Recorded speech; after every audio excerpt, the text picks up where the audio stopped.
Good morning, children. Welcome to the online classes.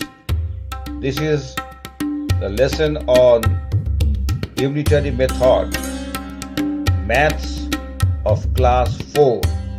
This is the part 2.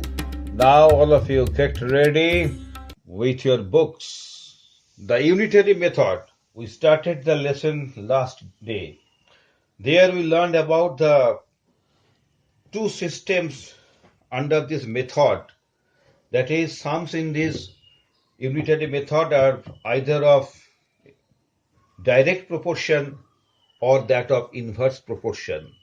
We learned about direct proportion last day, and in that, if we recall our memory, we know that when one factor increases, the other factor also increases. And I have given you an example that you are buying toffees. So you are paying the money for it. If you buy more toffees, you have to pay more money for it. That was an example of direct proportion. Today we shall learn about inverse proportion. Now, what is inverse proportion? You can see on the board that when one factor increases, the other factor decreases. Let us clarify with an example. You are two friends and you have, for example, say 6 rasagullas.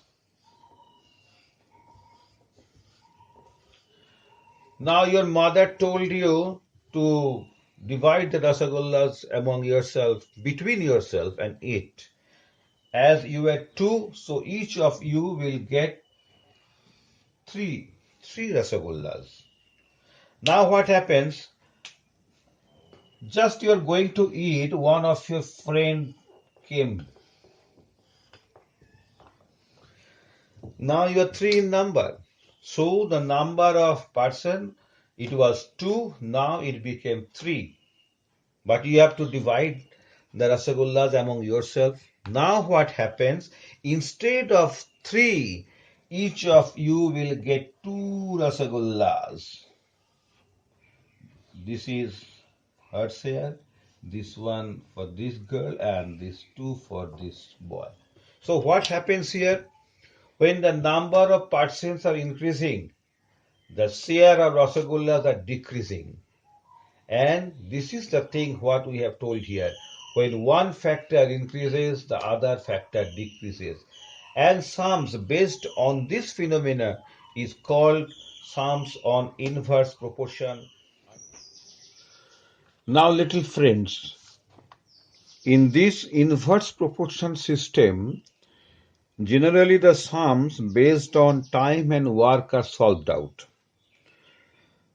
This will be clear to you when I teach you an example from your exercise 8b. Now, what happens in this case? In this case, when the number of men decreases, the time taken to complete the work will increase. And again, when the number of men will be increased, the time taken to complete the work will decrease. Now let us start the sum. Now first I read the sum for you. It is sum number 1. 1a we are solving now. If 15 men can water a large field in 6 hours, how long will 10 men take? So in the given story, we see that 15 men, they were watering a large field and they took 6 hours. But the question is that if the number of men decreases to 10, then how much time will be needed? And you have to solve this answer by this inverse proportion method. Here what happens? When the one factor will decrease, the other factor will increase. So number of men, when decreased, the time taken will increase. Now let us solve. Now all of you follow. Time taken to water the field by 15 men is 6 hours. This is given in the book. So The time taken to water the field by one man instead of 15, one man, what will happen? The time will increase. So you are multiplying the 6 hours by 50. You are multiplying 6 hours by 15. Third step, you have to find out the time taken by 10 men. The number of men is again increasing from 1 to 10. So what will happen?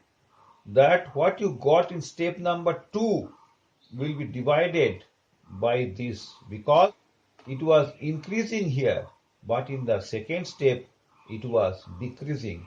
Here was 15 men, in the second line we got 1 man, again in the third line we are getting 10 men. So from 15 to 1 decreased, again from 1 to 10 it increased.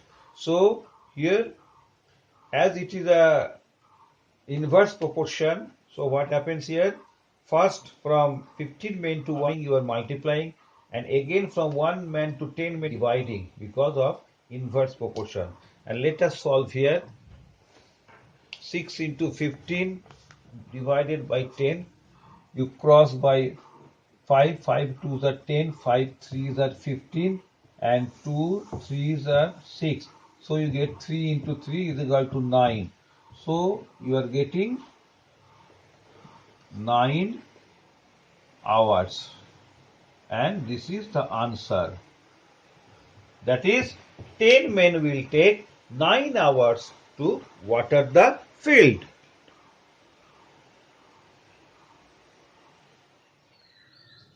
Let us solve another sum from exercise 8b.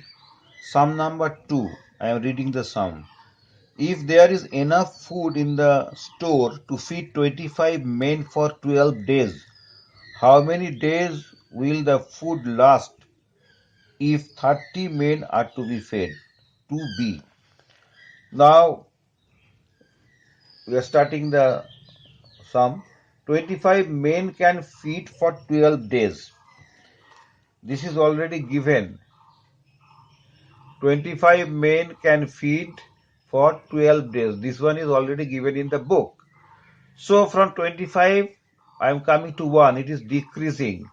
And I told this is inverse proportion. So when it is decreasing, the number of days will increase. So I am multiplying here. This 12, first we got 12. In the second step, first write what you get in the first step. That you write 12. Then as it is decreasing, so for inverse proportion, you have to multiply and by this one, this 25.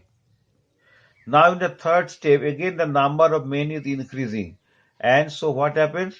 So it will again, the number of days will decrease, because this is increasing, so this will decrease. And decrease means divide. So for 30 men, what you got in the second step, 12 into 25, you first write 12 into 25. Then because it is decreasing, so you are dividing by 30. And here the rough work, after calculation, you will get 10 days. So the answer is that for 30 men, the food will last for 10 days. Okay? You have to copy all these sums in your classwork. You have to copy from this video. So follow it carefully. Let us solve another one from 8b. 6b, sum number 6b. I am reading the sum.